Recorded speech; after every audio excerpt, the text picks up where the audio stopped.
Hello?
know how good they can be in a consistency style format. If they can channel all that here in this weekend, we could definitely see them at the top of the list to end the day.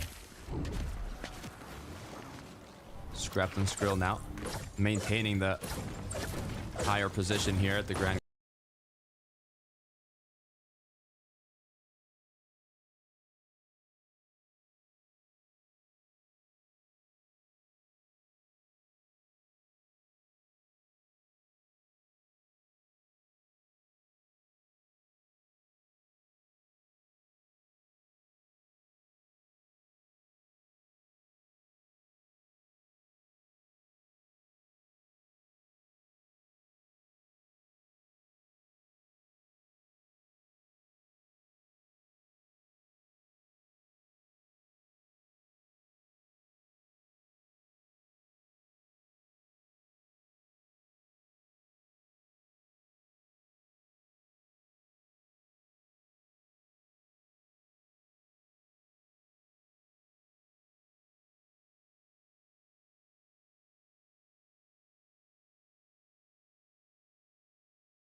Making use of that water bending mythic. You can see on this forecast tower, just looking to see if he can get some shots on any of the other duos or players rotating. There's only two on the minimap that you can see, so it's almost like the back and forth between them at this point, both with the water bending mythic. Trying to avoid getting tagged while doing as much damage as you can. Wow, this is a big moment right here. Forecast towers. We talked about how good this team is. Probably 5th on multiple lists to get in that top placing here. And with the forecast tower, they can get off to a hot start in this game. Possibly turn this into a top 5 placing and get themselves on a roll. And this is why we keep jumping around the action all around the map. Snazy, Podesai contesting over towards Fencing Field. Tayson, Veno on the other side. And Tayson, even though he's able to gather a lot of loot during this drop, he doesn't want to give any free loot over to anybody else. Why would you? Especially if you're Tayson and Veno. Basically having the north side of Fencing Fields uncontested throughout the day. But it doesn't hurt to take those shots at the opposing duos here. But you can see, always maximizing their efficiency, whether it's looking for tags, farming up, or even finishing up your loot path. Camiseti, Levin's pick for our Major 2 champs this year. They do also have an uncontested drop spot, so they can play for that consistency like we love to see them do. Already, you can kind of see the zone, I wouldn't say fully pulling in their favor, but they know it is moving a little bit towards the south. They got to imagine teams are coming in their direction, and this is the decision. They're going to split up just a little bit, try to cover more ground, get a couple more loot that they want for their loadout, and maybe some shots from Storm Surge before they figure out what's next. But from smooth sailing on one side of the map, Takata, not so smooth on the other. Underworld, we saw how contested it was to start the day off, and already this is no surprise to me what's going on. Yeah, I mean, you can see how it's affected Marius and Sandguild. Both players being low on HP and not exactly low on shield, but it not being full just shows you something. They do have that legendary banana they can use to recuperate their HP, but it's especially difficult even to take an engagement with this amount of HP, let alone just stay up and loot. So I'm curious to see how they're gonna come back from this situation. Yeah, they have options when it comes to heals, the splashes, the banana, but the choice is theirs. And 2 titans of the game already battling out what looks like for a closed bunker. Thomas and Queasy, Reason and Vidal on the other side. I'm just trying to think who has control of the actual bunker, but that's almost a moot point because you cannot go down there without risking getting trapped down there from any one of these teams, not the one that you're just fighting. But you see in the minimap, it is littered all around with players looking in this direction to try to get their own Storm Surge. Like, I saw a lot of doubters for Thomas HD and Queasy based on their performance throughout the season, also being contested by another 2 duos by, well, in Mount Olympus. But I don't know, Jacob. I've got faith in this duo, historical titans of EU competitive. And you know how they perform. When it's grand finals, it's time to show what you're made of. But Queasy has been cracked. Thomas HD now dropped to 21 shield. Danger for both duos. That team, that secondary team, or third or fourth, whatever you want to call it in the minimap, those are the ones looking in that direction, causing a lot of chaos, and kind of left Queasy open, susceptible to a lot of those shots. And that's where you see Reason Vidal taking that opportunity, move down into the bunker, take what they were actually fighting for. And you notice Queasy, Thomas, instead of waiting, they're just trying to continue on with the rest of their game. They know they're not going to get a lot of loot staying for that bunker, so they have to look for it elsewhere. Back to Tayson Benel, still fencing fields. As now I'm looking at the surrounding area, what it's looking like in terms of duos, even surge bases, as this is a popular location to build some up. It does depend on how the zone ends up closing. You can see even in the feed, Marius has gone down.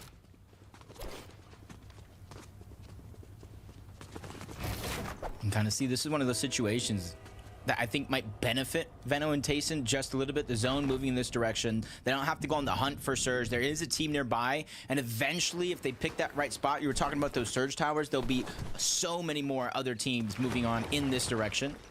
As you look on board, Yanis Flixie, top 5, or I should say top 16 in that last major. You might be looking at them to get top 5. You're seeing the Wings of Icarus coming out.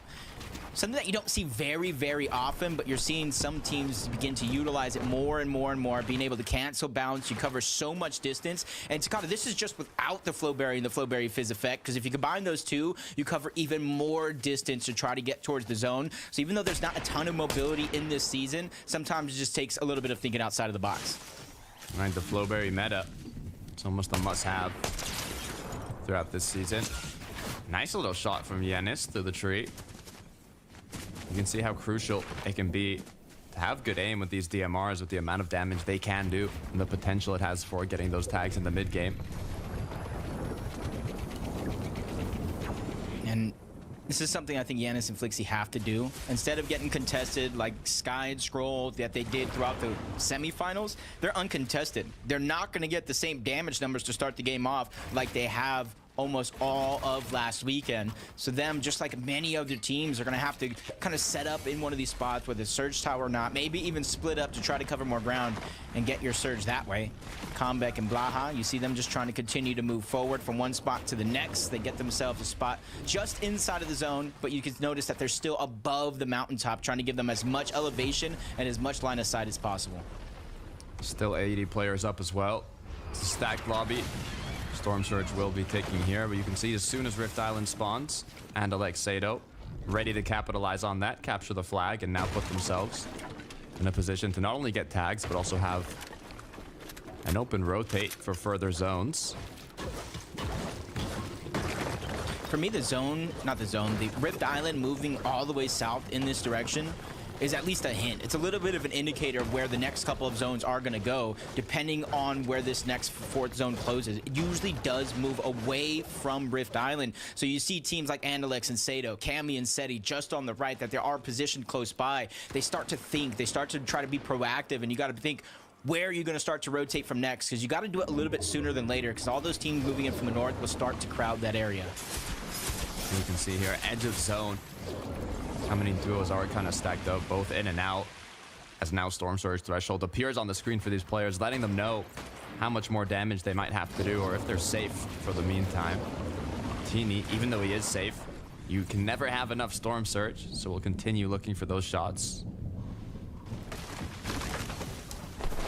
Trying to see, they rotated all the way towards the south. Again, you're seeing the Wings of Icarus come out. And for a team like Queasy and Thomas, this has been adaptation on the fly. You know as well as I do, throughout the entire qualification process, semifinals or not, they have taken a long time to rotate out of zone. And it costed them dearly as soon as they got in towards zone. So I like picking up the Wings, take less time while you are in zone, and then finally reach it. You could swap those out at a moment's notice for a much better position on the map. I'm looking here at Veno and Tayson, and they're only 49 above, but to be fair, if you look at the amount of duos surrounding them, there should be options here for tags, maybe even getting up close and personal, yeah, to this engagement that's going on in front of them. Even a potential third party that could come through here, as now they're going to try and crouch up and be as sneaky as possible, see if they can catch someone off guard. Yeah, not too surprising that they are low on Surge, though. Zone coming this direction. They landed at Fencing Fields. I'm not sure if they even left the POI almost all game long, but as the zones do continue to close, you see a lot of teams getting closer and closer together. It's just a little bit more of a risky situation for Tayson and Veno to try to get the damage, but two of the best fighters in all of the region, let alone maybe all of Fortnite. I wouldn't be too worried for them. Skrill's going to be the first target. Shields get dropped off in the blink of an eye. Scrapped is there as well. He takes another big shot, and now they are 169 above the damage threshold. They quickly disengage because they no longer want to keep themselves in that risky spot. You can see they don't need eliminations. They just want to set themselves up for the upcoming zones, and damage was all they wanted from that, especially with the amount of duos in the surrounding area. It's very risky to take on a full engagement here. Well, some people don't like the risk. Other people have to take the risk. Malibu and Mustache contested over at Grim Gates. When we tune in, they were below the damage threshold. A couple nice shots, quick fights. They're 23 above, but you know as well as I do, that's not a feeling of comfortability. In the back of Malibu and Mustache's minds, they know they have to continue to look for Surge and make a rotation while they're at it. One damage above the blessing, granting them a bit more time, but quickly enough, that blessing will come to an end as Mustache now almost cracked. Just 3 shield left. They're forced now to play up close and personal. Close opportunity, but so far no connections. Yeah, I like the idea of what they were trying to do, how they were trying to execute. Drop on a team that doesn't know it's coming, but now you become the focal point. Sky and Scroll are there. Malibuca's trying to fight. He's by himself, and he gets knocked. Taken down. Mustache has the world of his shoulders trying to stay alive. Game 1 of the EU FNCS, and you never imagined to be stuck in a situation like this after getting all that Grim Gate loot. And now 2 different duos closing in on Mustache. But this could be a great chance for Crimson Nod, Sky and Scroll to fight to try to distract one another. Oof, Mustache looking like the lettuce on a sandwich between Sky Scroll and Noms, his duo partner there. So This is not a position you want to be in, especially just having lost your duo and still being below on Storm Surge, forcing you to play aggressive and leading to Merstash going down. It's just really unfortunate for a team like Malibu or Merstash. Probably one of the favorites to win, favorites to go back to back. We can't be too scared, can't fret too much. Day 1, 6 games. Day 2, point multiplier on those 6 games, so plenty of time for any teams to really pick up the pace and catch up. And that's why I think today it's so important that players start to build themselves a cushion. Get yourself a huge lead, because you don't know what's going to happen tomorrow. You don't, I don't. Nobody does. Look at this, though. They played aggressive. They got a bit of damage, but now once again, just 8 above. Same situation that Malibuca and Merstash were just in. Any second, and you could go below here. I do like how they're backtracking, though. This is fencing fields. They've been here all game long, literally, which is why they're down on Surge. So they're able to go in and out of these builds, go through unnoticed, not let their position be known either, which kind of makes for an easy rotation when they're finally able to make it. Really only one tough team stands in their path, and they're high up on this mountain where Veno and Tayson are not afraid to box up next to them either. And you see the zones moving, 6 zone. A lot of our competitors here today, Takata, are going to get forced into the interactions this late if they're slow to rotate. I don't think I've ever seen so many duos just be 1-2 shots away from the Storm Surge threshold. Down to 7 above now. Trulex right into the box alongside Chicho. No HP. They take down 1, but 1 more to go. Are they going to continue the pursuit as time keeps ticking? HP keeps dropping. Trulex gets knocked from the zone, but Chicho cleans it up. Yeah, as a 2-tick and the zone closes, it's going to be a 5-tick. Chicho has no choice but to leave Trulex behind and continue on with himself, which is almost a reverse. It literally is almost a reverse of how they got to the grand finals in the first place. Chicho went down. Trulex was forced to clutch up. I think he got like 38 or something solo impact points, which was huge for their moment with it being only 3 games. So now, Chicho, it's your turn to return the favor, buddy. Be careful, though. There was a duo. If they were just turned around looking, could have been a free pickup onto Chicho, but now he's got it into zone, making a lot of boxes here to show that he's not low on materials, even though he is. Will he get time to pop the med kit, though? It's just unfortunate because he has to use all these materials just to stay alive, but the more he uses, the more he's putting himself in a situation to have to get some sort of elimination. Gets out of the focus of one team, right into the focus of another team. He just needs some chance to breathe here and get that med kit off. He has 8 points, those 2 eliminations. One team, Takata, needs to go down, and then placement points will start to come in. Take a look at what Tammy and Seti have been doing. Oh, Pink. Uh-oh. Gets knocked down. Quick combo of the water bending plus Seti taking shots. I don't know if Vico is going to be still up as a solo, but either way, not a position you want to be in. I believe both players did get eliminated, so they're out of game 1, but Snazy Podosai, 161 above, actually looking quite strong. You know, I was talking to a lot of people, both NA, EU, talking about these wings, talking about how fabulous they are from rotation, and nobody really used them. You know as well as I do, very few teams really use them at all. Now we're seeing them as a huge focal point of a lot of people's rotation strategy, especially here into the end game, where you need to cover those short distances in one quick burst. Once again, taking a look at Veno Tayson. They've been kind of on that borderline threshold of being above Surge this whole part of the game, basically. But so far, they've been doing it well. Queasy Thomas are actually going to be the duo that's close to them.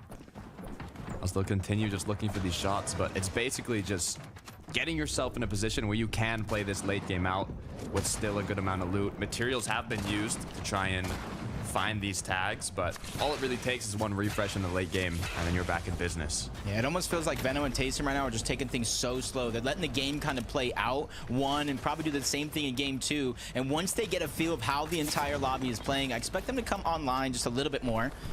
Thomas and Queasy changing things up drastically. 4 eliminations up until this point.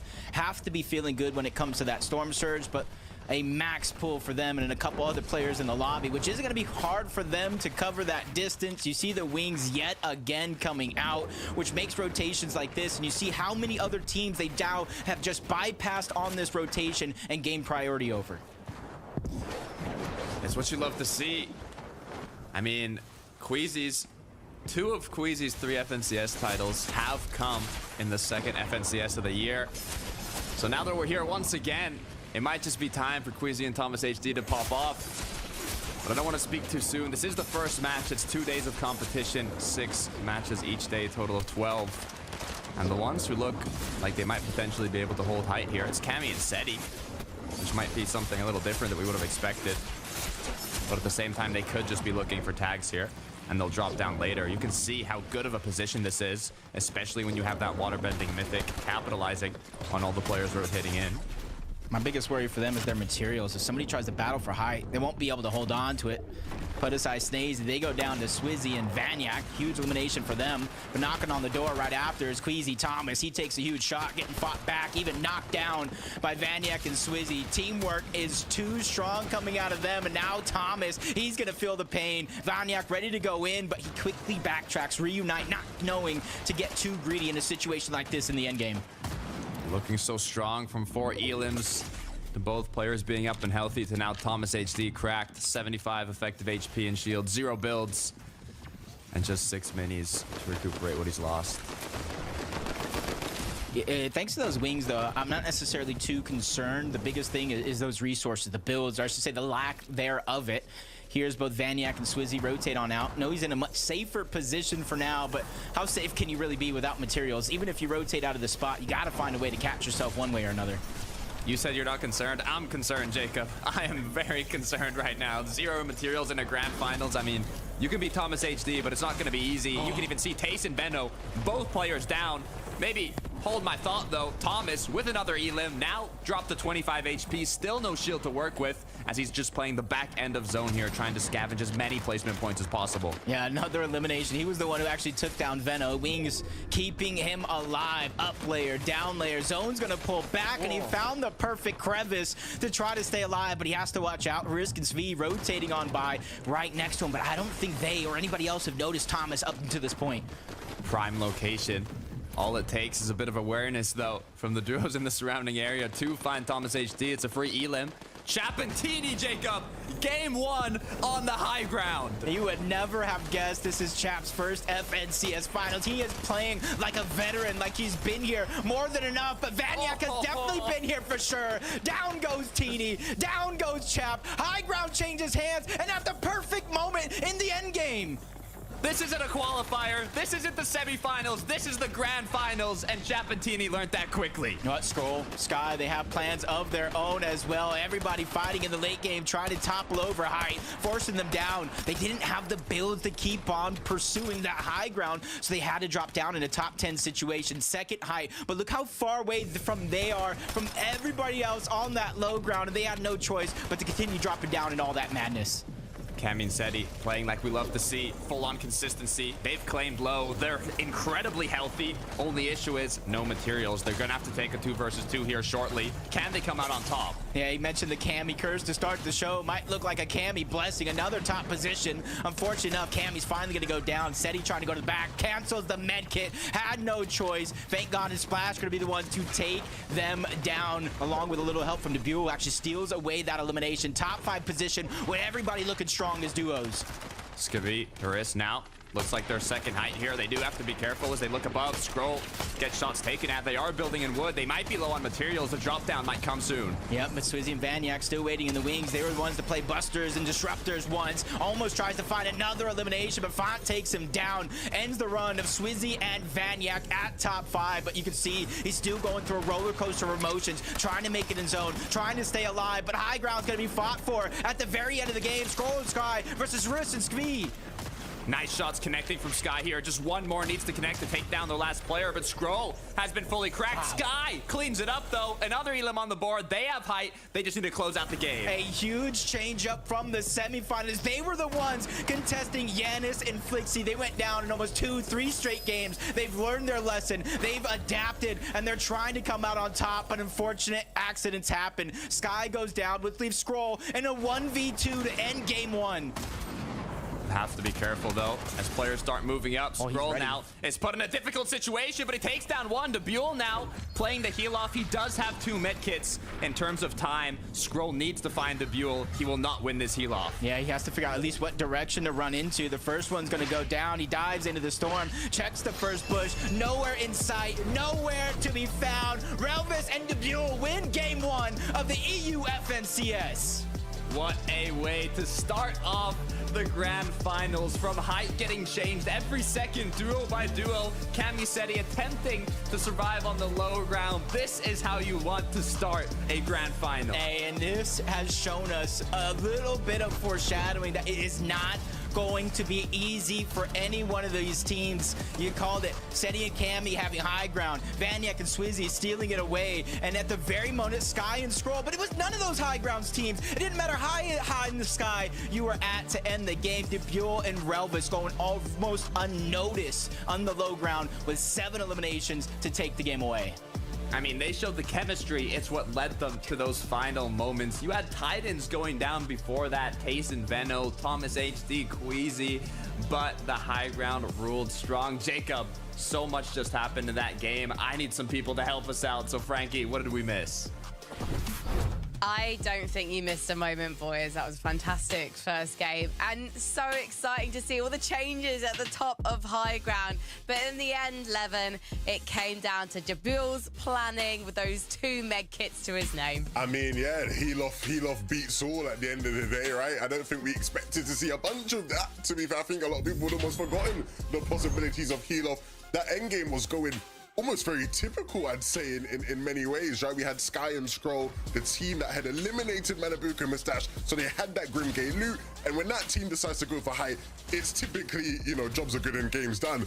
But the Bull and Relvis said, nah, we don't play by those rules. We're gonna do our own thing with these med kits, and I mean, they were hunting in this endgame. You see here when they took down Cammy and Seti, like, they didn't just passively, you know, pass their way by Mini, they really took it by force. Yeah, they really did, and it was those eliminations right there that really secured them, the amount of refreshes, the amount of materials, those med kits that they needed to go on to win that game. Absolutely beautifully played from these guys. And just the thought, in game 1 of grand finals, when the lights are as bright as they've been all season, just think, right, let's just calm down, let's go into the storm, let's take these med kits and hope that it works out. Of course, it did work out for them. We haven't seen too much from these guys this season. They haven't been popping off, starring on the top of the leaderboards, but they're definitely a duo to look out for this weekend, clearly, because they know how to play that low ground so well. I was so excited to see how aggressive our duos were straight out the gate. And Swizzy and Vaniac, they were a personal highlight for me. Wow. Just fighting all the way to the top. I particularly enjoy them taking out Snazy and Podesai Mini Miner. And I love the use of the Icarus wings as well. Look at this. We haven't seen this. I have not seen this happen in this level of FNCS lobby this season yet. We haven't seen wings too much in play, and I'm sure we'll speak about those. But the way that they took height here, the way that they took it upon themselves to stay on the backside of zone, then sneak attack onto the high ground team was absolutely perfect. Unfortunately, they didn't have the materials, the minerals to stay up there, so they had to drop on down, which of course was their demise at the end. But it shows this team are confident. This is exactly what we expect from both of these guys, because they're 2 of the best fighters in the region, right? We expect big things, and they showed it to us there in game 1. Ruthless aggression is the way you describe those guys right now. Yeah, so many ruthlessly aggressive duos. Let's take a look, though, at who managed to aggress their way up the leaderboard during that match. It was certainly a lot of teams who maybe hadn't come close to impressing us, or maybe have impressed us so far this season, but haven't necessarily taken a championship.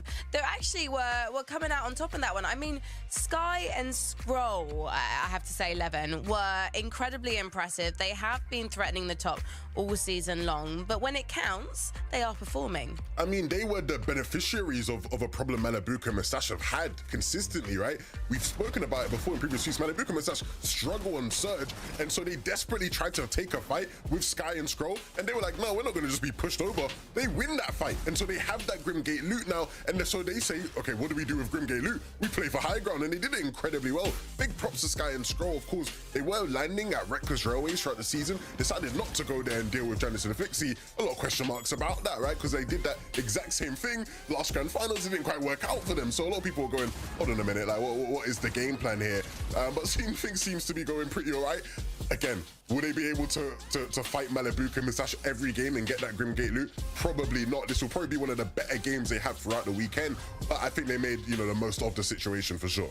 Yeah, and you have to do that. When you do get that Grimgate coin, when you do get that Grimgate shotgun, it has to be a good game from you guys. There's almost that pressure on your shoulders of like, right, okay, we've got the best loot in the game. We have to do well here. I think the zones definitely helped them as well. Definitely were in their favor down there towards the south side of the map, the sort of southwest area. But they used it to perfection. And as you mentioned, Levin, I was a bit shocked about them actually switching their drop spot away from Reckless Railways. I thought they're landing more towards like the east side down the south of the map there at Snooty Steps. And I was like, you know, is this really going to be the best option for them? But it seems like they're able to make something out of a game no matter what. So this is a duo I'm definitely going to be looking forward to seeing more of this weekend. And in 15th position, we have our debut finalist, Chap, with his more experienced duo partner, Teeny. And they went for that high ground. And I absolutely loved in that game hearing Jacob and Takata be like, it's Chap, it's Teeny. And then immediately they're knocked off their perch, I think, by Swissy and Vaniac Miniminer coming to spoil the party. But do you think they made enough of a statement in game number 1? 100%, yeah. I was looking at this team. They were 200 above Surge, and that first Storm Surge popped, and I was like, right, this is great for this team, because I know that, you know, going into that first Grand Finals game, it's going to be very, very difficult for a first-time Grand Finalist in Chap to keep his nerve, to keep calm, but they seem to approach the Storm Surge really well. They weren't just mindlessly jumping in boxes. They weren't taking too many risks, but they were taking those sort of mid-game fights that definitely enabled them to stay above, and then, of course, take high. You can see the issue, though, when you look at their materials. They just didn't quite have the materials to actually fight Vaniac all the way up on top. It just wasn't going to work out for them when you have a team literally winging on top of you. So for those guys, I like the ambition. I would just really want to say quickly before we go into game number 2, Levin, you did not agree with Miniminer there. I didn't agree. I did not agree. I thought every single height team in the lobby was on height at one point in that game, so they got to do more. Okay, well, let's see if Chap and Teeny can impress you in this next game as we head back to Jacob and Takata. What a tall task. You guys are really making them step up to the plate, really hit it out of the park yet again. But congratulations one more time. The Buell's first VR in an FNCS finals really topples almost everything we were talking about on the day to kind of who's going to win, who's going to do good. We didn't mention them, and they showed us. It's a great confidence booster as well, right? Being your first VR in a grand finals. But let's see if that momentum can continue forward, because the battle bus is ready for game number 2.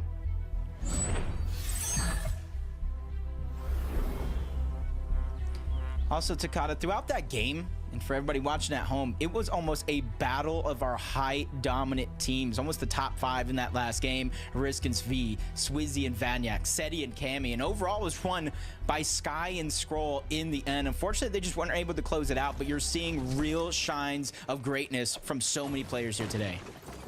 Starting off once again, shining through the Mount Olympus here, Thomas HD Queasy finished off the early game engagement quickly and instantly just started continuing on their loot path. Will they be able to do it again, though? That's the big question. Yeah, it almost seems like, I wouldn't say they left early, but they got the loot that they were safely able to get. Maybe a couple shots at Mount Olympus and then went straight for that bunker, which they were obviously met by another one of our top teams here in this lobby, which they had to kind of disengage from. But you're seeing a lot of the adaptations coming out from Queasy and Thomas, which you didn't really see a lot of up until this point. So I'm glad to see a team as great as they have continues to kind of mix it up in the biggest moment of it all. Trexer, though, has lost Glubski, which is dangerous, especially having so many duos close by. Clownski lost Axe Force as well. Both solos now head-to-head. He's just going to kind of go on the chase, but maybe we should have just protected himself just a little bit more. Clownski quickly turning around, making him regret that decision. And luckily for him, you can see they're just on the outside of Mount Olympus. So none of those teams realistically should try to venture over, finish off the solo. So I think he has a great shot at getting his teammate back. Sky Scroll, we saw what they were capable of in game 1. But to make it happen once again, they have to get out of this early game. Shots coming through the windows. You can tell how well they know how to play their drop in terms of rotating through, covering themselves, but will they full-on commit to this engagement? I'm not quite sure. I'm almost not even sure, like, how realistic it is. I see Toos was trying to put down some of that cover fire and a whole nother duo right below. And once you kind of hear all that, you notice each other, and you notice it's not going to be as safe as it was. Pleasant Park either. A fight that we saw in the beginning of that last game. And honestly, I think there's another team here towards Pleasant Piazza that may have started out in fencing fields in last game. Finn and Avo. Yeah, I'm looking at it. It's interesting. It seems like normally in the grand finals, you don't see players switching up their drop of game plan too much because there was so much prep and work that was put into it. But sometimes, I guess, just after one game, it might be enough to change your mind.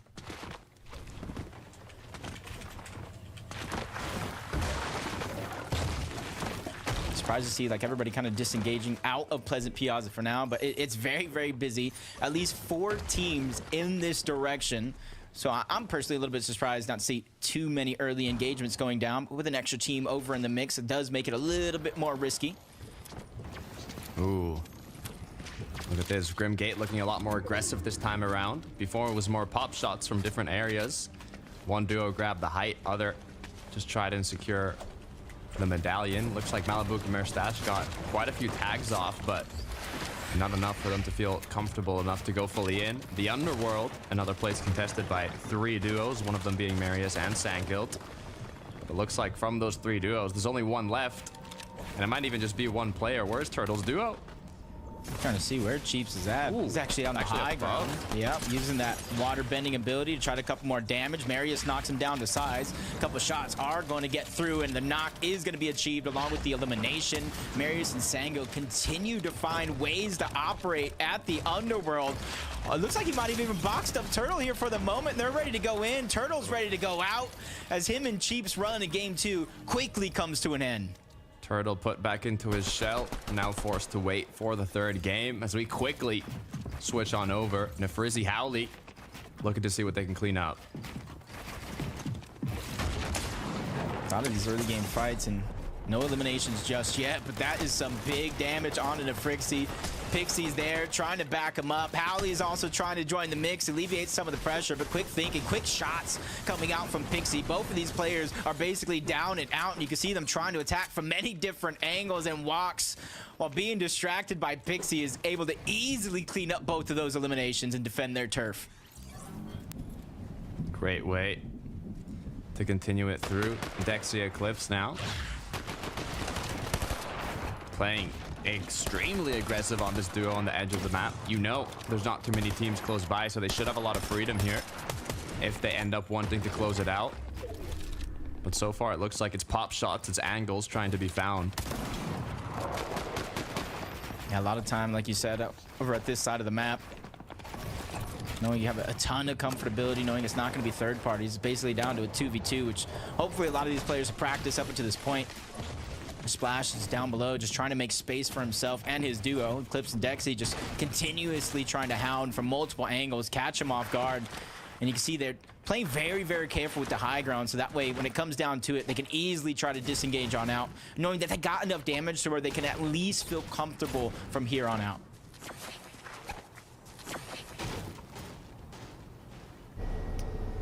It's a great way to start it off as we go back over to the Grim Gate. We talked about it previously. There is kind of that Grim Reaper, as Frankie called them, for Doxy and Trip, who play on the outskirts of the Grim Gate and come into attack as everybody else is fighting as a potential 3rd or 4th party. But you can see how much loot they've actually secured already, and shields and everything. I mean, they're looking quite healthy. Only ammunition is what they're lacking. But it looks like they might have been being chased here on the minimap. Yeah, shots coming in from Vostroki, the waterbending mythic. But it looks like they're just right behind Merstash and Malabuka, wanting to claim that bunker. That's where I like watching a lot of these forecast fires. Towers fights kind of go down. Very, very similar to the Grim Gates ones. You get a lot of knowledge, and Teeny and Chap yet again are going to get back-to-back forecast towers in these games, and already you see them 15th place on that leaderboard. So a huge tool in their tool belt to continue to make it long and far into these end games, especially when it comes to being able to go to the slower side of that rotation of the zone, knowing where and when to kind of attack it. For Doxy's shields getting dropped off by Merstash on the other side. Him and Malabuka just trying to take multiple angles, and the thing is, They don't necessarily know this is Tripper and Ferdoxy, but Tripper and Ferdoxy might have a huge clue, thanks to the medallion, that this is Merstash and Malabuka, so they're able to plan accordingly.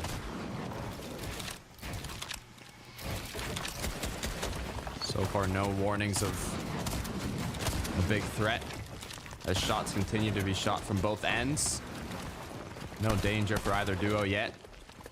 It's kind of that back and forth that we see around these bunkers, time in and time out. And until a big shot's connected, you can choose to continue that momentum and play extra aggressive, but if nothing happens, it might just be a little bit of damage for both duos. Yeah, what's worrisome is what you kind of mentioned moments ago is the ammunition for Tripper and Ferdoxy. It is not a ton in his Thunderburst and even less in his Gatekeeper. So both of these guys are kind of on the clock when it comes to how long they can actually stay in this situation. And I was wondering where Cammy was at because I was watching the feed. Said he was taken down. He was taken out altogether. Kind of leaves a lot on the shoulders of Cammy. With the zone moving towards the north, it's not going to be too hard for him to try to get the reboot card back, but you could see the big thing in his path. It might look like the card is being camped for now, hoping that Cammy goes back for it, and he's hoping that maybe that's where he's going to get a second elimination. This is a tough spot to be in so far in zone, especially with the amount of damage they have to secure. We'll see if they make the comeback, but let's get right back to the party. Looks like another duo has joined, but so far they're just kind of taking a peek at it, deciding is it worth it to commit to. Yeah, they're probably just waiting right now until they hear big damage, see a knock on their screen. And the thing is, these two guys, two teams down below fighting over the bunker may not even necessarily know where these guys are positioned right on the outside. Cammy now went back for the card. It was actually being watched on over. And this is a big chance with his opponent weak for him to kind of come out on top. Depending on if you got the reboot card or not, don't necessarily mind the disengage either. But definitely Cammy is now going to be on the clock with only 2 bananas left. On the other end, Merstash has gone down, Trip as well. It's a 1 versus 1. Ferdoxy up against Malabuka. Third party is still on the outskirts, and they're going to be getting closer. Yeah, the trade for trade. Now you got Fastroki coming in on the other side. Malabuka goes right back on in, taking down Ferdoxy and Tripperin, but ends up in another 1v2 situation with even less shields than he had before. Quick thinking, going in and out of the box, trying to reposition himself, and he's in a spot right now with another third-party team coming in. That could be the distraction that he needs to figure out a way to stay alive here, because there's a lot of fallen loot on those players from before, and there's even probably some scraps left over in the bunker. Instant disengagement, though, after that elimination. Bunkering out, gonna get secured, and Malabuka. Only thing he got was those 2 eliminations from Trip and Ferdoxy. Lost his duo partner in the meantime. Uh-oh. Uh-oh. How long is Malabuka gonna wait right now? Does he know that team is there? Just so many questions right now, Takata. Yeah, I'd like to hope that he does. I'm not sure. I believe he got the card as he has the dashes. So he is going to get chased, but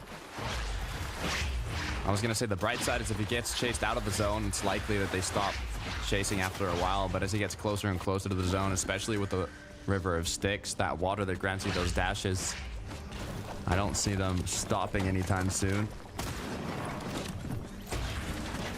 Oh, Malabuka is actually trying to hide, get a little bit of a cheeky shot, and quickly dashes on back, but sooner or later he's going to run out of those dashes and need to re-reach the water, and that's why he's taking a little bit of a detour in this building, trying to regenerate as much of that sprint as possible. Roban for a moment there ran out himself, but he's still just hot on the chase for Malabuka until he finally goes down. It's going to be a big elimination for Fastroki and Roban. Let's take a look at what happened to Cammy here with this attempt to get back to zone. How did... Well, that's one way to pick up an elimination, I guess. Nice shots from the DMR. And I think, depending on how long it took, because said he was down for quite a while, but I know Cammy at least made one effort to go in before disengaging that far out. I he has this reboot card, gets close to zone, it is going to be a one tick. He has the legendary banana for speed, he has the flowberry fizz, and then he has multiple opportunities here for damage. This is almost like a replay of last major's Malibuca qualifier, to where he went in the zone, he stayed in there for a long time while still getting surge. So that way, if he does get the reboot back up, they're not going to be so far down that storm surge threshold, having to fight their way back up.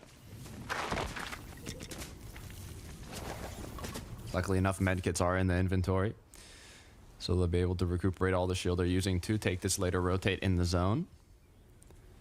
Veno and Tayson in a similar situation. A lot of duos just kind of doing what they can to get the zone safely here and be in a position that is not going to put them on the most congested side of zone.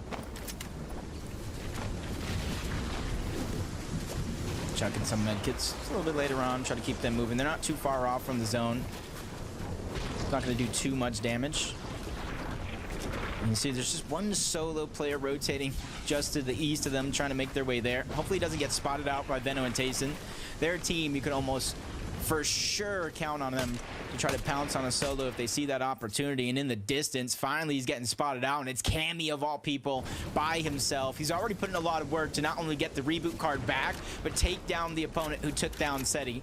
So to go down now would just be a huge disaster for Cammy and Seti. I think they're far enough that it's not going to be a danger for Cammy yet. They don't even look like they're going to try and hold them in the zone. With fourth zone now coming to a close, though, you can see Storm Surge. Tace and Veno, though, looks like they're not going to be as much in a rush as they were last game, being such on the borderline, but Debuel, on the other hand, might have to do a bit more. Game number one victors. You got to be feeling so good. Come in, get your first VR in FNCS Finals history for yourself. Teammate has to be feeling confident. 97 points. All they have to do realistically is just kind of keep up the pace. A lot of the teams, you know, that we expected to have good games in game one did not necessarily, and I feel like it's only a matter of time before those things start to switch up. So if they can just continue to stay ahead of their competition, like I said, day one, all about building that cushion for day two, where there is a point multiplier for both eliminations and placement points overall. Banyak getting tagged as he was continuing to look for those shots. They do have that one elimination already, so hopefully not in too much of an urgency to find a lot more, but just 9 seconds until fifth zone will appear, forcing a lot of these duos to rotate. And Vanyak already so far has about like 1,700 damage up until this point in game two. 3 eliminations. Him and Swizzy just figuring always out a way to make things work throughout this competition. You're going to see a far pull for some of these teams, all while still having to worry about Storm Surge in this next zone, Takata. Yeah, it's a difficult spot to be in. Taking a look at the leaderboard too, it's so close, all these duos. But you can't even think of it that way with so many matches to be played out. It's all about being able to get out of these situations consistently. Queasy, Thomas HD lining up a 3-2-1 onto walks. A few shots connected, but no crack. I really like how they've been able to adapt in game one with a different zone. You see them yet again adapting with their loadout. No wings this time around. Trying to take an extra heal. Obviously, the Flowberry Fizz is going to be a must for some of these rotations, and they're not too far off from zone. So as long as they can work on their Storm Surge, and my question instantly answered, 400 above, Thomas and Queasy have to be in such a great position in this game to possibly get a top 5, top 10. That's where this team has to start getting those consistent placements towards the top of the leaderboard. You cannot win an FNCS off of eliminations alone. Yeah, if any duo is going to capitalize on having a bunch of damage so early on, it's Thomas HD and Queasy. They know how to play out of grand finals. They've done it multiple times. And I wouldn't be surprised if, like you said, they have a huge match here.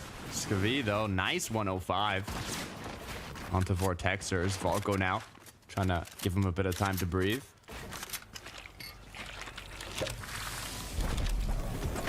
$113. Not too off from the zone. Scrolls just having a little bit more of a rough time trying to stay alive, but on the other side, it's Chap versus Scroll, essentially in a 1v1 situation. It might be a little bit of a trade for the rebuy, but Scroll realized he doesn't want to let this trade go out for free. He did not have the advantage in terms of that revive, so if they were going to go for a trade, he would be putting in a 1v2 much quicker than the other side as Sky finally gets cleaned up. Teeny goes down as well, so it's official. They will be left as solos no matter what happens in this fight, as Scroll just trying to fight his way back, almost surviving with the legendary banana. Both of these players popping that banana, and it kept them with just a sliver of HP, and that's going to be a huge win for Chap. But it's only going to be short-lived because right now he's getting aggressed on yet again. You said it yourself. The win must have felt good, but only for a couple seconds till shots came through from Raban. The thing is, I don't think Raban actually tagged Chap, so he did not know how low he was. Also, being in the zone is going to cause him to rotate right back in. There is another duo sneaking up.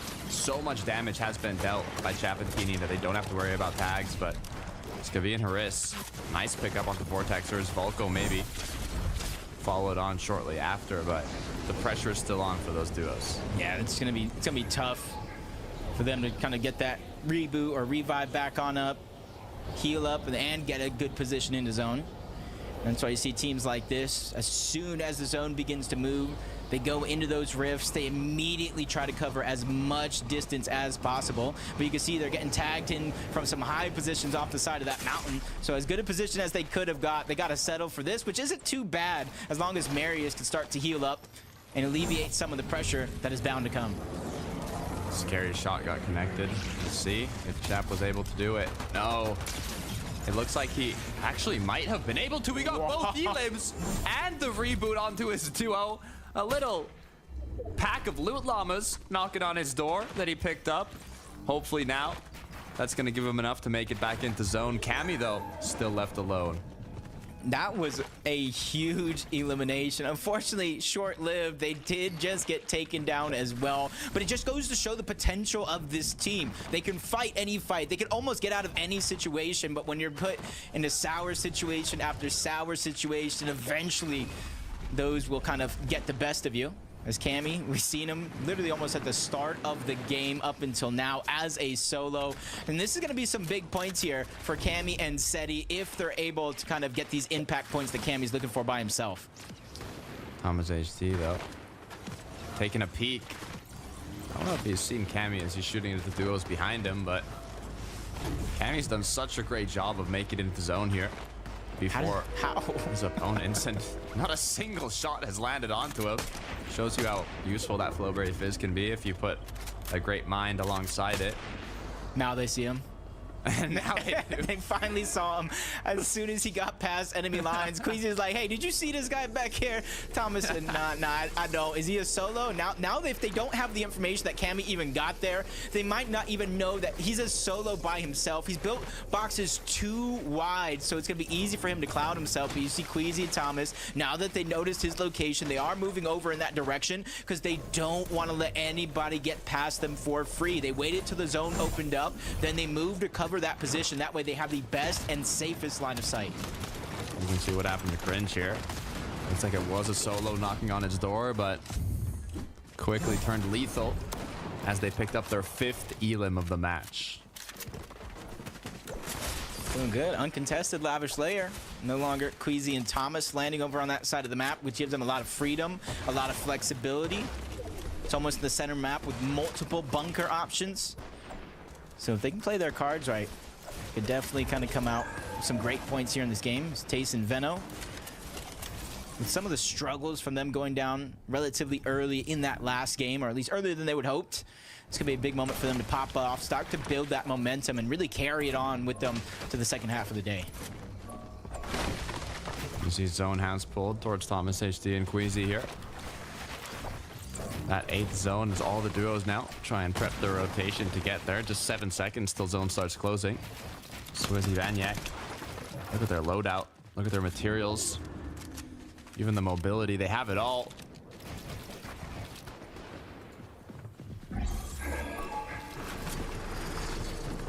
Swizzy and Vanyak, they had a definitely good game as Cammy tripling his points already with a couple teams going down. Nice shot right there. 119. Giving him a little bit more confidence when it comes to that Storm Surge. And eventually it might start to build up to where he can go for elimination if he does find a player by himself, a splash and feint. To leave third place in that game one. Down on Surge, easily covers that gap. Does look like his teammate was getting aggressed on. He's quickly there to save the day. That first shot did so much because look how much his teammate survived with. If he didn't land that shot, his teammate would have for sure went down. Banana dropped. Uh-oh. HP recuperated, but for how long? After saving his teammate, now he's the one that needs saving. Both players gone down. Difficult rotate in. Marius, Sandguild are going to be the ones that capitalized on that, as they have to be careful, though. So many duos surrounding them. I'm not even sure if they can get the loot. Marius is being very, very careful. I don't know if he heard you talking about how dangerous it was. Quickly turns around, builds the wall. And now he's just feeling it out one layer at a time before he moves forward. One of the first teams to rotate, though, is going to be Tayson and Veno, trying to get the slower, at least congested side of the zone. There is a couple teams meeting them in their path, a little bit of high ground, but currently distracted. This would be the perfect time for them to try to move forward, but Veno with a snipe in hand, just kind of waiting. This is something that he does, him and Tayson. They target out that high ground team, which right now looks like to be Queasy and Thomas. We talked about how healthy they were looking, how good of a match this could be for Queasy and Thomas. But what have I just done? As soon as I say it, Thomas HD gets knocked and Queasy as well. Oh, disaster strikes yet again for Thomas and Queasy from second place by 1 point to having a nightmare of a first aid throughout 2 games. But Cammy, he's really trying to make up for his teammate going down early. 24 points as a solo so far. 28 if you count his elimination that he was able to get early on. Still making things happen, but Cringe, Noms, 5 eliminations so far. They have the biggest control over the high ground, but I don't want to say it too soon. Last game we saw 4 or 5 teams, and you already see one waiting in the wings to steal it away. You could even see Veno Tayson not only getting ahead, also moving up layers, getting closer and closer to that second height, where they have a potential angle with the sniper rifle for height. Marius left alone, forced to pop the banana, and he's going to play back a zone here. Yeah, no troubles yet. Just staggering himself. That way he can have a clear field straight ahead. He finds another Flowberry Fizz, which isn't much, but one charge is better than none, as Marius trying to make it in towards the zone. Doesn't have a lot of builds to protect himself, especially if he gets pounced on like this. Barely had enough. But now with his HP being dwindled, not enough shields to get him back up to full HP, and no builds to his name as well. Marius has to find some sort of elimination. Continues to break on in, but as the clock keeps ticking, the zone keeps pulling further, and his materials now drop to 0. He needs an impact frag, he needs an elimination, but he gets dropped down to 6 HP. Shots continuing from above. Goes down. Cammy now left alone. Yeah, it was Pink and Vico who sniped away that elimination and get a chance to get the Underworld Medallion. And a team like Pink and Vico with the ability to have Siphon will be huge, especially when they just take down Veno. Truck right through him, separating him and Tayson, who went down as well. Another run has been ended by one of the most consistent teams in Major 2. This is a lethal duo in the late game, especially when they're both up. They have the chemistry. They know how to secure elimination after elimination on the low ground, and they're going to do exactly that. Which is big. They've had only 1 elimination in game 1, playing a little bit slow, but now is the time to pick up the pace. Cammy having a wonderful game, 44 points, all as a solo since the start of the game, reaching to a top 6 position. Still has some bandages left, and right now he's trying to target out high ground. That's Sined, or that's Vaniac and Swizzy, excuse me, there, who spotted him out at the tail end. Even though they're getting chopped down, it's no worries for them. This is incredible. Top 6 already as a solo, basically. Cammy, he's not even done yet. Sees a duo, forced to back down. Shots from above, no materials, not many options. Eventually gonna drop. It's Pink, it's Vico, but Vico goes down as well. Pink gets the knock on Vanille as he continues his wrath. No Siphon coming out from Pink. They weren't able to get the medallion, and I think that is going to be it, barring any miracles, as Pink gets shut down, taken out. It's Swizzy, it's Vaniac there on the high ground, and they're targeting out Reason, who's all by himself, all by his lonesome, and stood no chance against Swizzy and Vaniac, who steal away game 2. Double-digit 11 elimination victory royale. This is one of the duos we talked about in the honorable mentions that could take home Major 2 as champions. They drop at Brawlers Battleground, and from Southern part of the map all the way to up north. They secured the VR. It's really what you love to see. Man, they started this game with 5 eliminations in game 1. They knew that wasn't enough. They had a ton left in the tank. They realized it's a marathon and not a race, and they even matched their elimination totals and bested in this game. Swizzy alone, and it's moments like this, like that right there, where you survive with just 5 HP and a dream, and then you eventually just take the game with double-digit eliminations, Takata. Impressive.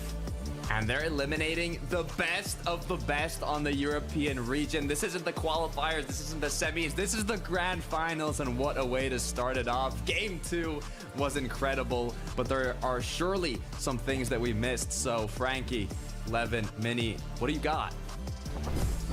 Thank you very much, guys. It's compelling to see the consistent picture that is building up right now for Swizzy and Vaniac. They showed us that near miss in game 1 was not a fluke, Mini Miner. Yeah, not at all. It's seeing them, well, I mean, we're seeing them go on height. We're seeing them winning fights. We're seeing them getting double-digit eliminations. There was a lot of hype about this duo going into this grand final.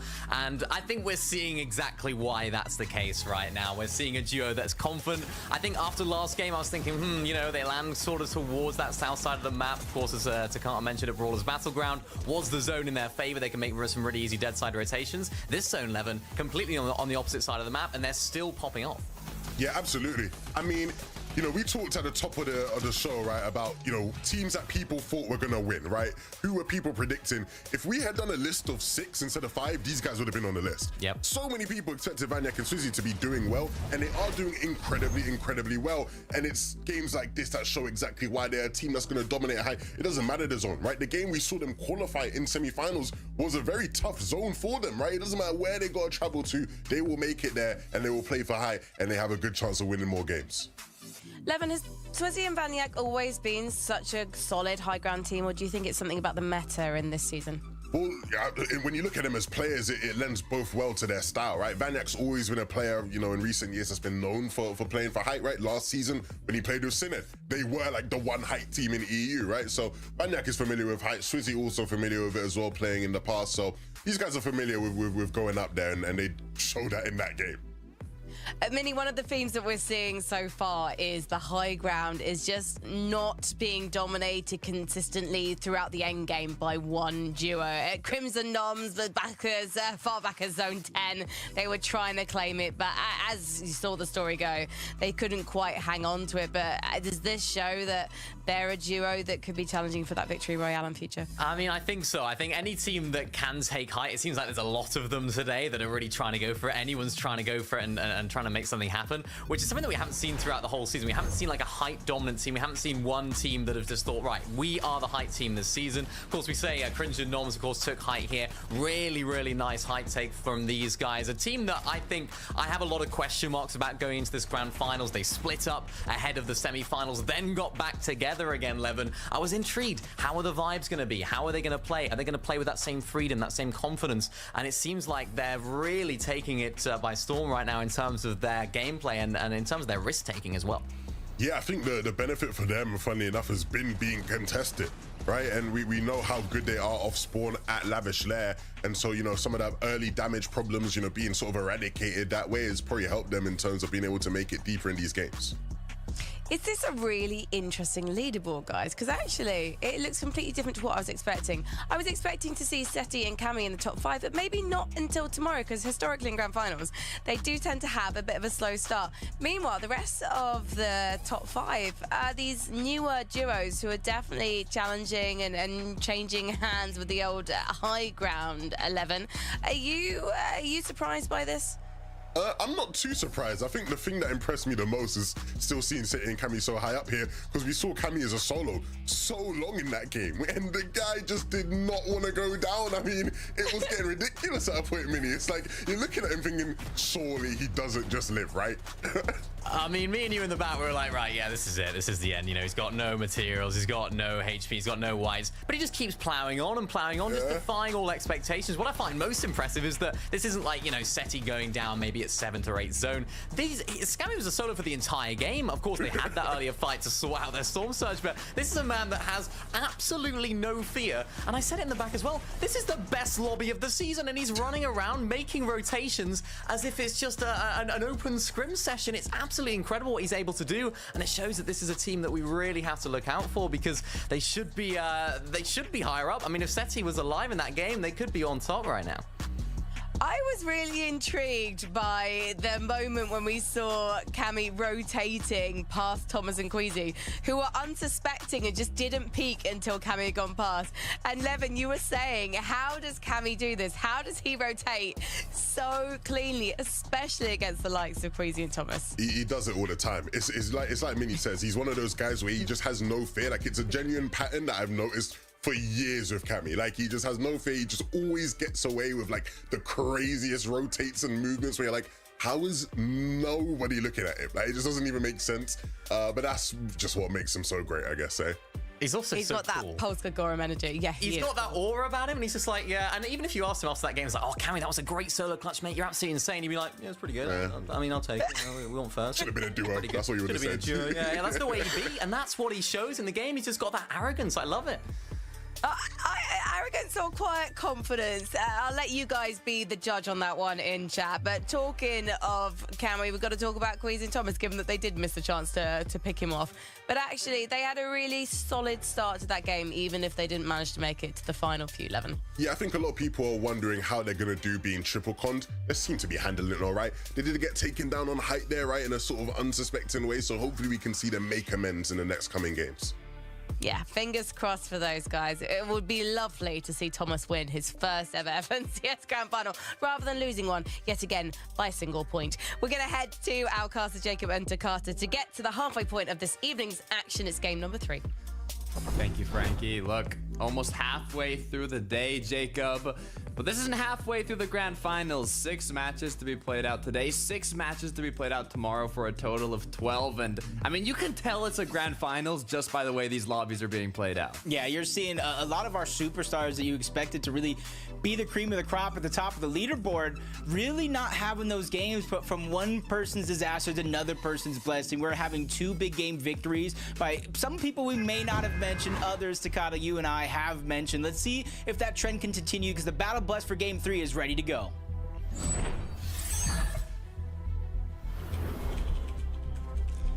"45 players are returning finalists from Major 1, including 18 full duos. It's a stacked lobby. We have multiple duos contesting Grim Gate, the Underworld, Mount Olympus. We've had some difficult early games, Jacob, and we're getting right back into the action as Sky now has already been dropped to 36 HP, just 1 shot away from getting knocked. But will his mantling technique be his savior as he picks up a shotgun but is unable to connect? Oh, that was just First an exciting turn and burn situation. Hedra is just kind of able to come out alive. Scroll is just trying to go through unnoticed. Giving away his position, though, by popping that big pot. Better to be healthy and strong than anything else, though. They're just right above. There is another team landing over towards Snooty Steps, but I don't know how sure of them disrupting and distracting this fight for Scroll to try to stay alive is going to be. Yeah, it's difficult, especially losing your teammates so early on. He's kind of just hiding until he can kind of get the initial engagement, but the issue is no shotgun. Knows his opponents have one. It's just tough all around. Yeah, I feel like this one's just kind of slowed down a lot, if anything. Really not too much fighting. Scroll just kind of has no choice, especially with how well they have been playing so far. 96 points so far in this game. They are in 5th place. Going down here would be just a huge disaster, especially with them switching up their game plan, landing Reckless Railways, switching on over towards Snooty Steps, practicing with all the time that they had in this past week. Just to go down early like that, I don't believe it at all. I do believe in Scroll. I'm going to have the confidence that he will get his teammate back. I mean, I got faith, Jacob. I'll follow you on that. Let's check what happened at the Underworld, though. That's Cringe and Noms. Looks like were able to get that initial shotgun alongside those quick eliminations. And even a little loot llama as a reward. That's gonna help so much. They don't have to farm resources as much. He obviously gets a couple more heals when it comes to the loot. And then you get those eliminations. I bet you they're welcoming any contest after that one. Easy Surge, easy loot. Queasy Thomas, though, over at Mount Olympus. You can see the longer this day goes, the less and less people staying around Mount Olympus causing chaos. Looking back here at Grim Gate, Mustache Malabuka might be the Grim Reapers this time around. Looked like they're almost aggressing towards Trip and Ferdoxy. But one elim has already been made by Malabuka. And it looks like they might just be able to clean up the Grim Gate here. Feels like they're increasingly getting better and better at the off-spawn fights in terms of being able to claim the loot for Grim Gates. It's just kind of what happens after, not really being able to utilize the loot to its highest and best potential. They're just kind of falling short there. As you see in the feed, Queasy just getting two. Destru and Pyro is getting taken out over towards Mount Olympus, while Silly 7 Forzen just choose to disengage. It almost sees like two different mindsets going down. One team willing to get aggressive. The other team, they already got their two eliminations. They got what they came for in terms of Surge, and they're just ready to disengage on out. Get a great position that Levin and our analysts kind of broke down, those Surge towers where they can get the best spot in order to get the most Surge possible. Making use of the bush bombs as well when getting that surge. You kind of cover yourself so your opponents don't know exactly where you're taking shots from. You can see another quick cleanup here at Mount Olympus by Queasy and Thomas HD. They're doing a very good job of winning the early games this time around. This makes me wonder, are they even go for the medallion or not if they are fully uncontested? We've seen kind of decisions to go without some of these medallions, especially the one towards Brawler's Battlegrounds. Kind of leaves you as like a walking tracker of some sorts where they can constantly see you, and the effects isn't necessarily as good as some of the other medallions in the game. Steenie and Chap end up in another early game skirmish, and it does look like it's an early game skirmish for the Forecast Tower, where they've gotten it 2 out of 2 games so far. You gotta be careful as the crack came through on Teeny. Just giving a little freedom for Asa and Marco. You can see even in the back end there, Volko Vortex are still on the tower, but Teeny and Chap now have been able to heal up here with a little bit of time, but the back and forth is going to continue. How consistently they've been able to win it. You see another team actually kind of boxed up over towards the Forecast Tower, and another one higher up on the mountain. So no matter what happens here, if they want that Forecast Tower, it's going to be fight after fight to try to make that a possibility, as just Asa just put so much pressure from below. Not wanting to give them some free and easy movement as Marco just gets tagged up. Shields drop just like that. Huge flank coming in, but it is going to be a trade. A knock for damage, but Teeny's going to be dropped 1 for 1. And it is going to put him down into a 1v1 situation. And as I say that, he's able to not only get Marcos down, keep him alive, all while another spray is coming in. This could be a successful opportunity at a revive. Great way of keeping Marco up, but Chap is not going to let that slide as he boxes himself up on the same layer now, looking to find an angle, but 2 nice shots. What a play from Asa. Both angles picked wisely. And now he's going to be able to get Marco back up. It's going to be a big win for them. But if they want the Forecast Tower, it doesn't stop there. One side of the map, Faint God, Splash, Dexy, and Eclipse. Almost all day long, these two teams are battling it out over towards Rebel's Roost and the surrounding kind of splits. And they have to be careful, though, as they're trying to disengage down this area. There is another team on that island, in which it does look like they're trying to go in that direction. So they have to be careful, because now they've given up high ground and they're surrounded by 2 teams. Yeah, you can see it's not a good position to be in. They are going to choose to swim around to get themselves closer into zone. Comeback Blaha, sorry. As well, going to do a mid-map rotation here. They are not fully in the zone yet, as they kind of want to get to the least congested side. But there are some duos following them, as the Forecast Tower also has been secured. So they do know where these upcoming zones are going to be closing.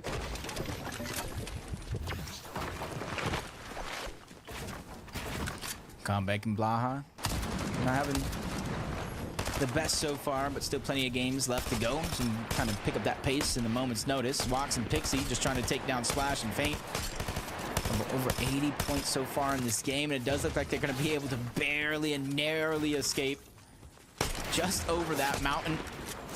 And kind of gives Dexy and Eclipse, another team that was following them, an option of which team they want to go for. Do you want to travel towards zone? You see them in the mini-map beginning to disengage all the same. Splash and Feint just kind of a little miracle happen while not getting targeted and chased around the map like we've seen so many other teams and players do before. French and Noms once again continuing their aggression from the already 2 eliminations they have out at the start. Still in the underworld here. It's Marius Sangild who's down below. Also, once again, getting a flashback to game 1. They are not looking healthy, low on shield. I wonder if that's just a temporary thing. Yeah, there it is. Okay. They're more than healthy enough. They just had to recuperate it. With how active this team and like kind of how dominant this team has been, you even see the quick stat there. I'm just more surprised about how low amount of damage they've actually been able to do as a full duo so far. They have about under 1,500 total damage as a team, which is something you wouldn't necessarily expect from a contested drop with the notoriety that is around Marius and what he's able to do in a lot of situations. So I want to see them kind of pick up the pace here one way or another to close out the day and really start off hot in day 2 tomorrow. Pixie Wox making good use of those shield fishes to instantly recuperate what they have lost in this engagement.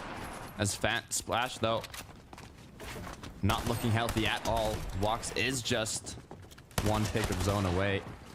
As the knock has came through by Pixie. 2v1 now, player advantage. Just 1 more shot needed, and just like that, it's been closed off. Pixie getting the job done. Have to be careful though. Dexy and Eclipse still on that mountain range. I said they had the flexibility and the options, and they chose to just kind of stagger themselves. Wait for a lot of these fights to break out. Once you start to hear the noise, once you start to feed, get active, that's when you're going to try to go. You get that green light. We have to be careful. Wox is positioned above. Pixie is down below. You don't want to sandwich yourself and put yourself in a bad spot, and that's why you see Dexy overbuilding to try to get himself into a better spot than he was just seconds ago. Eclipse is ready to start the fight down below, and you see them slowly but surely falling down the side of the mountain, separated, isolated away from everybody else in the lobby. Wox Pixie, though, recuperating that shield and HP that they had lost. Now, both players looking healthy. The duos don't know exactly, though, how tagged Wox and Pixie are. They know they just got out of an engagement, and they're trying to decide, are they low on loot? Are they low on mats? Little do they know, 3 chug splashes to spare. So this engagement will take a long time to finish if they continue playing aggressive like this. Looking in the mini-map right now again, Takata. The mini-map has so much information. That third-party team rotating nearby. They hear the noise, and you kind of see their arrows turning around in all directions. Is this something we want to go after? Is it not something we want to go after? You can see Dexy and Eclipse fully focused on that team that's right below them. Not a single one of these 2 players, or even all 4 of them, has had a chance to really look up and assess the situation.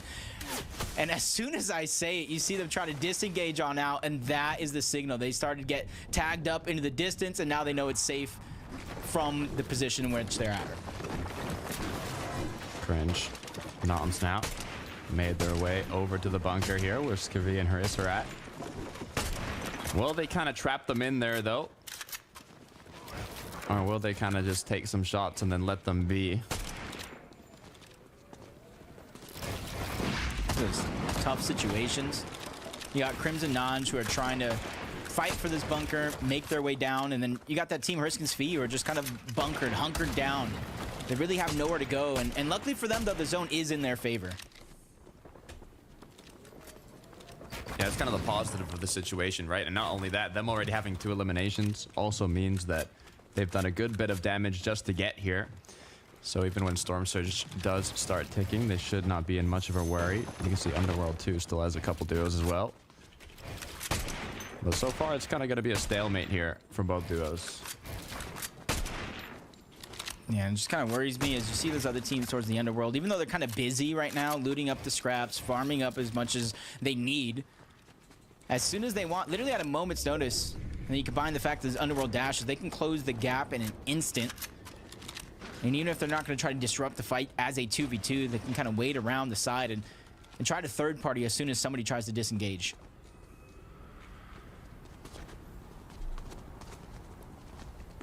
as the clock ticks, the emotes come through. Skavir is saying, we're not gonna move. You can stay there as long as you like. As Axe Force and Clownski have a different idea in mind. Looks like it's Pink, and he's got no duo partner. Yeah, I thought I saw it in the feed. Actually confirmed it was Axe Force. I was able to get that elimination and cleanup onto him. Kind of leaving him as a solo to just wander around. In the zone, though. As long as he has some heals, and very, very early on still in this game, that he could get the reboot back.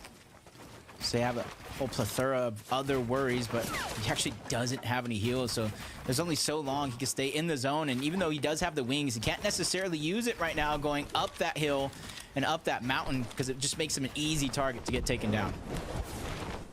Yeah, I mean, with 25 HP, that's not the position you want to be in. Even Yanis or Flixie could just take one shot from where they're at, and if it connects, Pink is gone.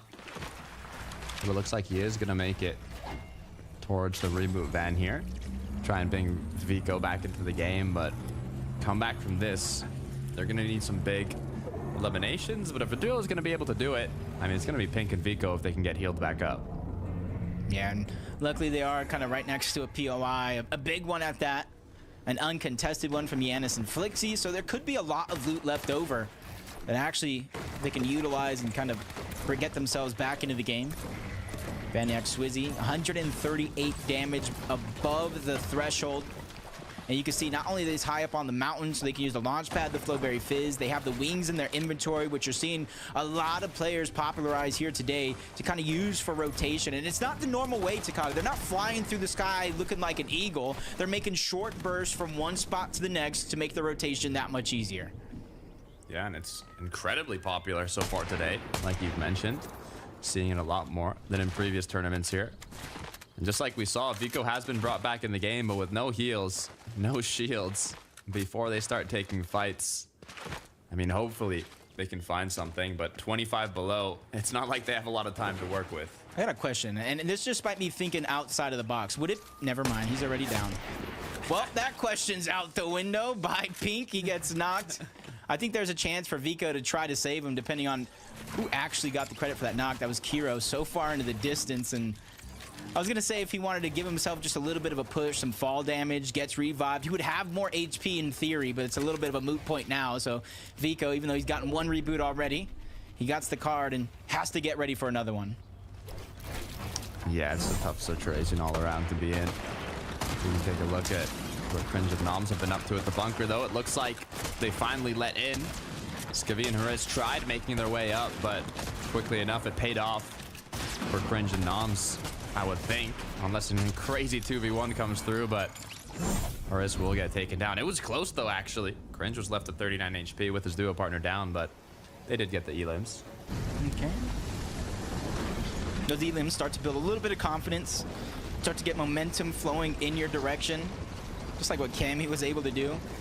Don't be mistaken, he has more than 4 points. He was able to get 44 in that last game alone as a solo. And already with one elimination in this game, they're adding more point totals. And you can see they're making the slow rotation towards the outside because they already have that early game damage. Flowberry Fizz, jump pad to jump pad. That's going to get them a great spot at the edge of zone when they finally make their way there. Sniper rifle in hand. All it takes is one headshot to turn the game around. And it might be exactly what this duo needs. I was waiting for the Storm Surge threshold to refresh, but to my surprise, 283 is actually how much below they are. So a headshot sniper rifle is just going to be the start of what they need. You see, there are a couple teams. They're walking up into the distance, but for how long it's actually going to take to get there, it might be more than just a sniper rifle.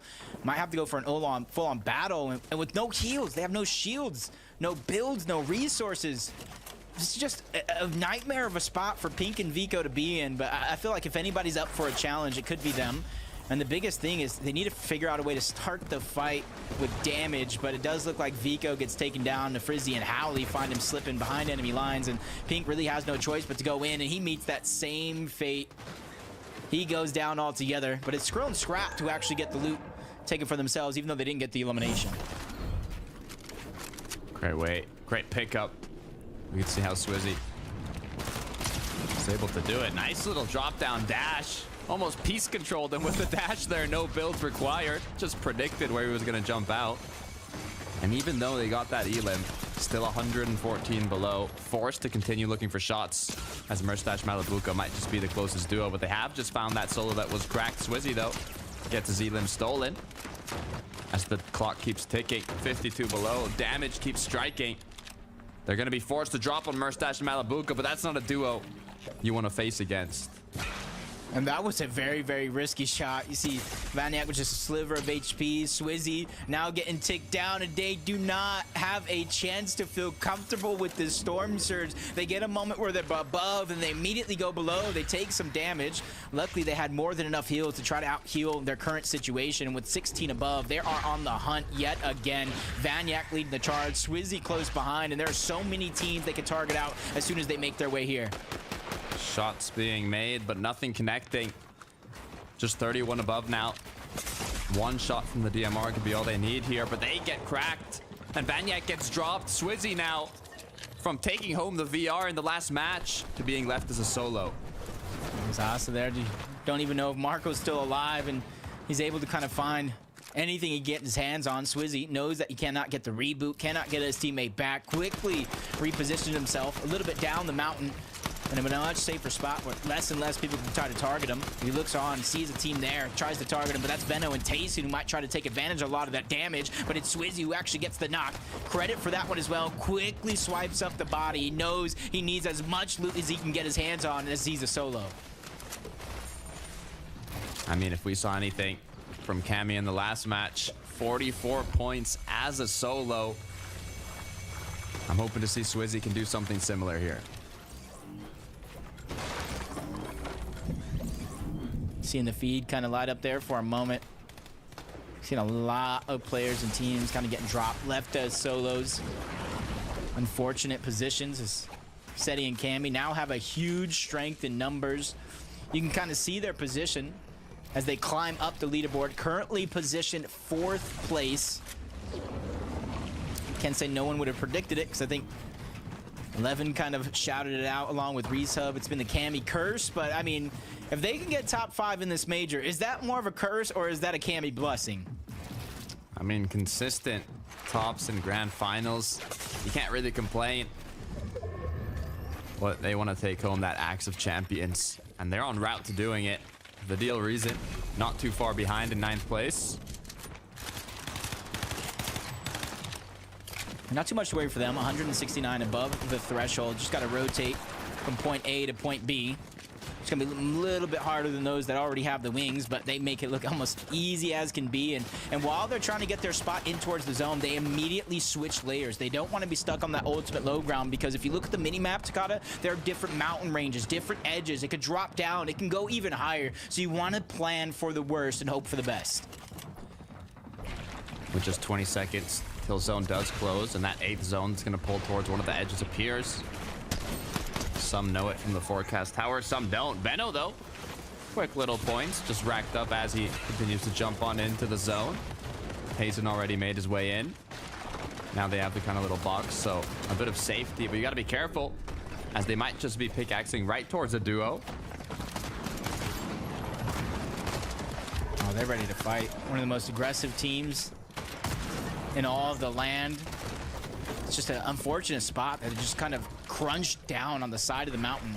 Really not able to kind of move around in that box as freely as they would hope. Cammy and Seti once again find a way to get front side of the zone where nobody's really currently at, which gives them priority position over everybody else in the lobby, especially those that are so far back that have that max pull. And now you can see as time and seconds pass, others are inching closer and closer in that direction. But Seti and Cammy, they're the ones that are on top. Let's see how they play it here. They're low on HP, but being ahead of zone, it's a perfect place to be. Thomas HD, Queasy, they had such a strong start to the game in the previous match, but as soon as they tried to hold height, even with almost full materials and a solid loadout, they went down in 2 seconds. So I know that can be difficult mentally, but hopefully with 4 elims on the board already, they can come back strong now in this 3rd match. 4 below though. 40, constantly falling. They don't have a ton of heals to kind of use in just a quick couple of seconds to try to out-heal what Tayson kind of has left in terms of overall HP and shields. That's why Veno is just going on the attack, and what a monster shot going to be landed onto Malabuka. That alleviates a ton of pressure, and you see now that he's able to get the green light to go. Veno, Tayson reunite in the same box, and they're ready for this next rotation. Job is not done, though. Neither for Cammy and Seti, as they are 4 below. Cammy might be forced once again pretty soon to play as a solo if Seti does not heal up here. Both players looking quite low. That shot connected, got them to 22 above, but it's not enough for safety. 4 seconds left till zone starts closing and more opportunities arise to get shots. Tayson's gonna get dropped, though. A challenge that I think Veno is ready and willing to take as he continues to rotate forward. Easy, very, very little contestation on this side of the zone as it continues to move forward. But he gets targeted out. Team staggering themselves behind for a perfect couple of shots like this. Veno still above the damage threshold. Very little to worry about other than making it from point A to point B safely. Precise and easy. Up above in the clouds, looking to hold on to it. Nice little ring rotation to get ahead of zone. Great way to conserve their materials as Swizzy now. 136 above. He has lost Banyak. We talked about it earlier. Clutching it up as a solo. There's potential for it. 99 above the damage threshold. Flowberry Fizz, more than enough left in his inventory. Top 20 position. Still have more points and distance to cover before he's done just yet as Robon gets targeted to the backside of zone. Cam, you said they get credit for that knock and soon to get credit for that elimination, but you can look at their damage. Still only 11 above the threshold and quickly falling below, so their job is not done just yet. Taking the first tick of that storm down to just 42 HP. Cammy needs to figure out a way to get damage. Seti gets dropped. One more tick is all he can take, and he finally gets the Fizz in time. 2 HP, the Dream trying to stay alive. He cannot take any more damage or else he will go down, but luckily for him, Storm Surge turns off just in the nick of time. Has the blessing, just saved Cammy. Once again, forced as a solo. 76, is it enough? It's not. Reason with too much HP. 180 turns around, gets the elim now. 4 on the board as he continues to stay up. Vadil has gone down. So many solos, almost looking like a solo FNCS, Jacob. Yeah. Swizzy is going to be included, but he's almost looking strong, almost looking like a full duo with the way he's playing. Doesn't really have time to pop the Flowberry Fizz just yet. Mustache joins the crew of solos F in this game. There's only a few really left alive as a solo. Mustache is going to be one less that anybody has to worry about. Swizzy continuing now. I believe he was the first solo we saw from any of the people that just went down, and also the last one standing so far. As he makes his way once again ahead of zone. Issue is, though, only 6 more builds. Flowberry is about to be fully used up now. No more shields. Only has the wings for mobility and not a lot of materials. Reason, though, actually still up. And he's able to find a late elimination on a Trulex, probably leaving him back of zone. Can't get the loot. And now he's getting pushed further and further out himself. He finally goes down. Thomas runs out of time as well. Swizzy has no chance. And this is where things become tough. With everybody falling and dropping like flies, only one team can come out on top. Hero and Moppy close to high ground. Is it on their mind? Is it what they're looking to claim? As Cringe and Noms on the opposite, looking to drop closer to the midsection of the late game here, looking to see where the players are. Do they know that Dexy's in that cone? Is it a potential elimination that they can find here? Looks for the shot, connects, as Noms is going to be able to pick it up. That was a huge find. They were peeking through the builds to make that one a possibility. Peekaboo, I see you. Chicho gets found out as well. 8 eliminations so far. And even though we saw Thomas go down, we know what Queasy is capable of. 6 out of 12 games last year in Major 2. Might be a different duo, but he's hoping for the same result. Just 6 duos left. The turnaround onto Kiro. Can Queasy clean it up? You gotta be careful, though. It's a full-on duo down below. Hits the initial shot, but now is gonna go down to zone. Relvis continue to take shots. The Buell on the low, but he's left alone. The duo goes in. They were trying to be the first ones to win 2 different games in the EU FNCS, but with them out and a lot of the other teams as well, it's gonna come down to one. Stacey comes crashing down from above. Cringe with a nice shot, but his teammate Podesai is there with another crash landing to steal away the game. What a way to close it out from the skies. Explosion on the builds down below. Shotgun shot after shotgun shot. Podesai with the cleanup. That was just an electric ending to end that game. I don't know how many other players, how many other teams, how many other Fortnite individuals you would have ever seen not only use the wings of Icarus, but use it to smash down on their opponents in the final moments of the game to win it all. Because even if they didn't get the elimination, they would have bounced them back into the storm to where they eventually have went down. This was just a magnificent play to end the game. I had to pinch myself for a second when I was looking at Podesai and Snazy. I see them both take out the wings of Icarus, and I'm like, wait a minute. Are they about to charge down? Are they about to crash from above onto the low ground? It's exactly what they did. Snazy got one pump, but we don't talk about that because Podesai cleaned it up and got that VR. So let's head on over to the desk to break it down. Thank you very much. Now, normally when we see someone crashing with some Icarus wings on, it's because they flew too close to the sun.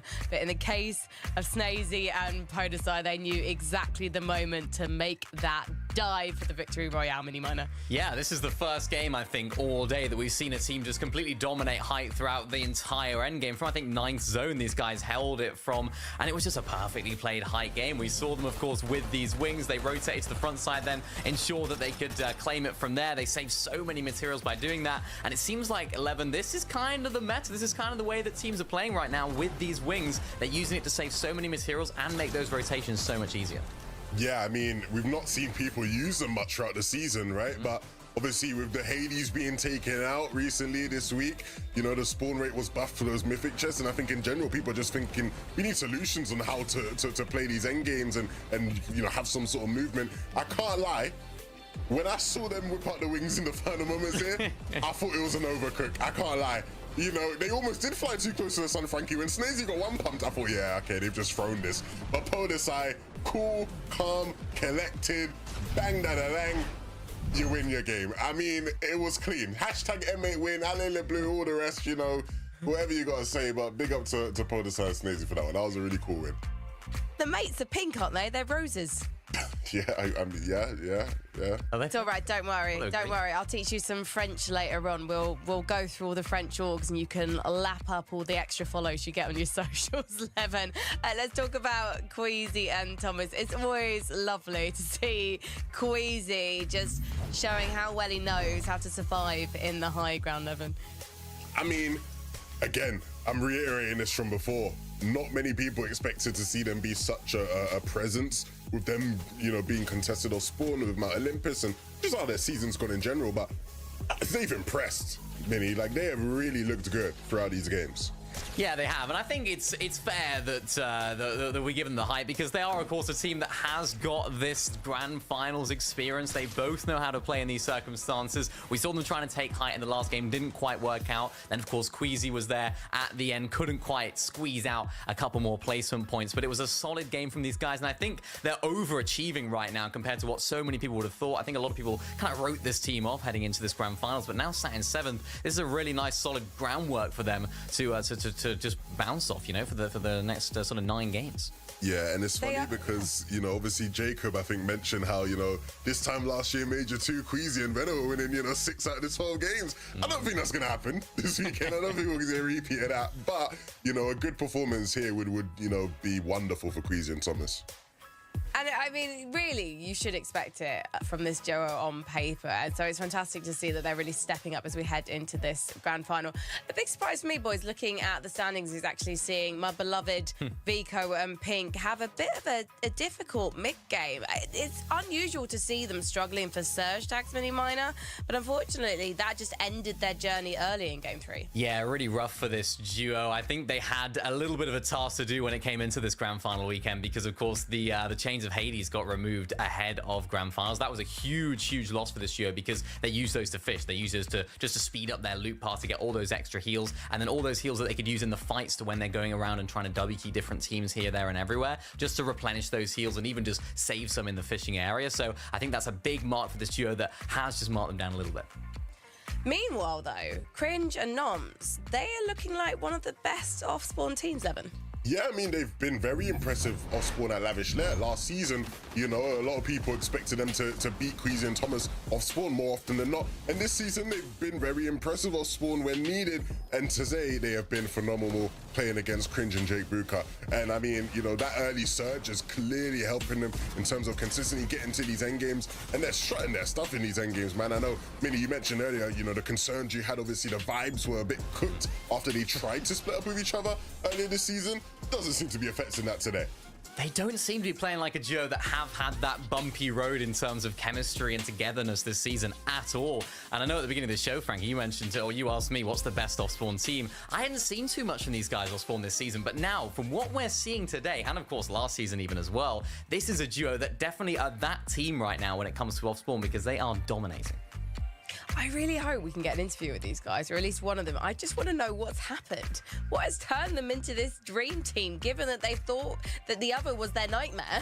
And now they've realised that actually they are definitely stronger together, because it could have been so different, you know, if any of the other duos who had qualified for semis had wanted to go with another duo, we would have seen something incredibly different happening. Is this unprecedented, this performance, Levin, for a duo that did want to go their separate ways? No, I wouldn't say so. You'd be surprised how many top teams like don't want to play with each other sometimes, right? Like historically, there's been teams who have, you know, not wanted to play with each other and they've gone on to win FNCSs. There's been examples of that. So, you know, it isn't unprecedented by any means, I'd say. It's a professional relationship, I think. Yeah, so many professional relationships in Fortnite, unlike the one I have with you guys on the desk. We're going to head over to our caster zone, guys, because it's time for game number 4. I'm going to put the kettle on, Levin. I'm a little worried. It's game number 4 already. That means these games are flying by quick. Takada, I just got one question for you and everybody at home. Are you not entertained by these matches that we've seen so far? Look, we've seen things that I've never seen in competitions at this level, right? Double wings of Icarus in the last 2v2 of the game. Like, what are we watching right now, Jacob? Yeah, I thought that being able to see the rotations was enough, but game number 4 is gassed up and ready to go. Takada, let's get into it.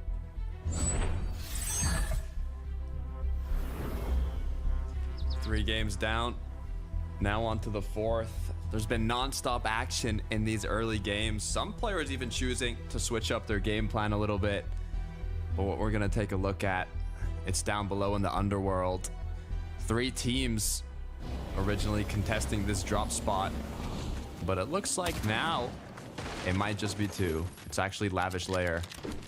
Again, I think this might be like a blessing in disguise for Crimson Noms, because they're able to get the loot. They're able to get some early surge. And even if they don't necessarily take this duo out right away, they have options of what to do afterwards. So even though I expect this to be something that's fought out, unless the other team disengages, I expect, you know, Crimson Noms, as soon as they get the loadout they want, to try to push that team out of what is their POI Lavish Lair. Look at this, though. Mount Olympus. It looks like Thomas HD and Queasy were originally going straight into the engagement with Doom and Ice, but now almost a little switch up on where these duos have been dropping within Mount Olympus. It's actually going to be the Ice that's going to take out Destru here. Doom has been dropped down, so now it's just a 1 versus 1. And it's just a waiting game for Thomas HD and Queasy to come up and clean it up. Yeah, they just get so much flexibility because of those teams not only just fighting it out, but fighting it out as early as they are, because while all it happens, Queasy Thomas are just looting up, getting the perfect loadout, and just getting the final elimination. And once again, it looks like virtually uncontested Mount Olympus for themselves. There might be one team on top of that mountain looking down from above, but they're not really getting enough information. A lot of that will have came from the feed. Looking at Sky Scroll, though, their journey ended quickly in the last match, but now they're looking a lot more healthy. Shots through the window. No connection with the shotgun, though. It's actually going to be off the Sky. It's dropped down to 70 shield, but they have the upper hand in terms of positioning here. Hopefully Scroll, though, can find an angle. Just need to really make up for that last game where they didn't necessarily have the performance that they wanted, but 3 teams moving over. You got Toos and Carmi as well, disrupting this fight from a distance. You can see some of that damage landing on Sky because of it. Kind of forcing these 2 teams into interactions lower than where they're currently positioned. Even Sky and Scroll are separated from each other. But with no like current engagements going on, you can see in the minimap, nobody's just trying to rush one another and clean up a lot of that damage. This fight will and does tend to slow down just a little bit. Strokey Raban going head to head here. Kielba and Goba, as now looks like they do have the upper hand in this fight. Cracks continue to come on through, but nothing yet to convince Strokey and Raban to go fully in. It's a good shot. 80 damage just like that. Continues to back up Strokey. Not going to scare him too much though. He's ready to pop some shots. Fire back at his opponents. Really not make him look like a pushover. And you can see, because of that, him and Robon have been able to get 2 different angles that they can now attack from, which some it's a blessing, but all it takes is that 1 second of separation for them to target out either Robon or Strokey to turn this into a 2v1 situation. There's just